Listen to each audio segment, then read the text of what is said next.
Missile और nuclear, इस जंग में अब सब छोटे पड़ गए। अमेरिका की बमबारी ने ईरान की उस नस पर हाथ रख दिया है जिससे अब पूरा मिडिल ईस्ट तड़प उठेगा। खुफिया मीडिया रिपोर्ट्स के मुताबिक अमेरिकी हमलों का निशाना इस बार सिर्फ सैन्य ठिकाने नहीं बल्कि निशाना बने ईरान के वो डीसैलिनेशन प्लांट जो समंदर के खारे पानी को पीने लायक बनाते हैं। समंदर के खारे पानी को मीठा बनाने वाले प्लांट्स पर हमला हुआ। ईरान की 70% आबादी पीने के पानी के लिए इन्हीं पर निर्भर है। सेंटकॉम की रहस्यमयी चुप्पी है, लेकिन खबरों में ये बड़ा दावा किया जा रहा है। सोचिए, जिस खाड़ी के पास तेल के कुएं तो हैं, लेकिन पीने का पानी का एक कतरा तक नहीं। अगर ये वाटर प्लांट मलबे का ढेर बन जाए तो ईरान का क्या होगा? कुछ इंटरनेशनल मीडिया रिपोर्ट्स का दावा है कि अमेरिका ने ईरान के कई पुलों के साथ इन लाइफलाइन प्लांट्स को भी मलबे में तब्दील कर दिया, जिससे ईरान की आधी से ज्यादा आबादी के सामने प्यास का संकट खड़ा हो गया। अमेरिकी सेना के इस नए वार के पीछे की क्रोनोलॉजी को समझिए। अमेरिकी सेंट्रल कमांड यानी कि सेंटकॉम का दावा है कि ईरान हॉर्मुज स्ट्रेट में अंतर्राष्ट्रीय जहाजों के लिए खतरा बना हुआ है, लेकिन अब अमेरिका ने ईरान को उसी के जाल में घेर लिया।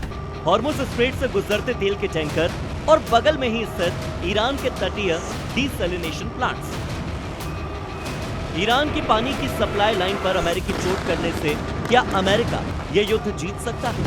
एक्सपर्ट्स का कहना है कि अगर ईरान के ये वाटर रिफाइनरी प्लांट्स ठप हो जाते हैं तो ईरान अपनी सेना और ठिकानों को पानी तक नहीं पहुंचा पाएगा। यह अमेरिका की वो साइलेंट स्ट्रेटेजी है जिससे ईरान के बारूदी तेवरों को पानी किया जा सकता है। लेकिन अगर ईरान की वाटर सप्लाई को निशाना बनाया जा सकता है तो बाकी के जो खाड़ी देश हैं वहां हालात ऐसे ही तो हैं। खाड़ी में अमेरिका के मित्र देशों की तादाद ज्यादा है, जहां पीने के पानी की आपूर्ति के लिए इसी तरह के डीसैलिनेशन प्लांट्स बेहद अहम है। हालांकि अमेरिकी सेना यानी कि सेंटकॉम ने अभी तक इस दावे की आधिकारिक पुष्टि नहीं की है। अब आपको ये भी बता देते हैं कि खाड़ी के कौन कौन से देशों में ये डीसैलिनेशन प्लांट्स हैं, यहाँ के लोगों के लिए ये किस तरह से लाइफलाइन का काम करते हैं।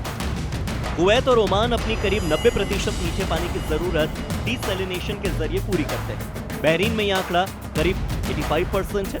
सऊदी अरब अपनी लगभग 70% पानी की जरूरत इसी प्रक्रिया से पूरी करता है। अबू धाबी, दुबई, दोहा, कुवैत सिटी और जद्दा जैसे कई बड़े शहरों में 100% इन्हीं डीसैलिनेशन प्लांट्स पर निर्भरता है। ईरान डीसैलिनेशन पर कम निर्भर है, लेकिन सूखा प्रभावित इलाकों में इनका इस्तेमाल होता है। डीसैलिनेशन प्लांट्स पर हुए इस रहस्यमय हमले ने सिर्फ ईरान ही नहीं बल्कि इन सभी देशों, जिनमें सऊदी अरब, यूएई और कुवैत जैसे तमाम खाड़ी देशों के नाम शामिल हैं, उनके माथे पर चिंता की लकीरें खींच दी है, क्योंकि पूरा मिडिल ईस्ट इसी एक टेक्नोलॉजी के दम पर अपनी प्यास बुझाता है। अगर ये जंग वाटर प्लांट्स के विनाश का जरिया बनी तो तेल से अमीर ये देश बूंद बूंद पानी के लिए तरस जाएंगे। तो अब साफ है कि ये लड़ाई सिर्फ जमीन और आसमान की नहीं रह गई, ये लड़ाई अब वजूद की, ये लड़ाई अब पानी की है। अमेरिका ने ईरान की सबसे कमजोर नस दबा दी। देखना यह होगा कि क्या ईरान पानी के बिना सरेंडर करेगा या फिर इस प्यास की आग में पूरे मिडिल ईस्ट को झोंक देगा। ब्यूरो रिपोर्ट, जी मीडिया।